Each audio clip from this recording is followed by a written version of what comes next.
đây thì hiện ngay điều sẽ số ta căn là oma hiểm về liệu mà ngang lăng tắc khát chú cái lùng cá với lan chết na anh một thêm sát địa đâu mấy đi mấy là hành cột thang nó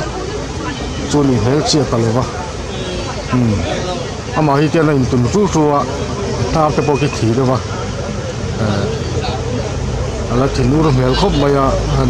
thì bor chi chú đi hao lòng mày à mà rồi chắc xuân thì tỏ xí lâu này thì chú nên hay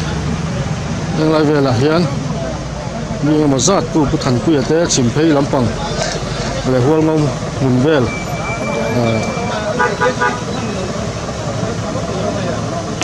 ami te VCP te thật làm phơi tu te lại hay lại về là cây vạc nhưng mà rất tiền hiền nên khi chút mấy đi mang ăn khóc bằng quân đình của là chuan lão thong là sa thì có cái thiệt thế à tôi bảo chuan thì bor chi chu ni lo ni kia chăn chuột tuần nghe kia anh bồi cuối tuần nghe thì lại các tuần này hiền lúc taka thì thay mấy cái này à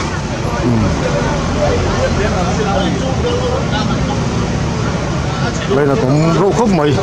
yếm nó tắc tuột chu ni hết đình sa sen hay là bên thì hiền nó không được gì à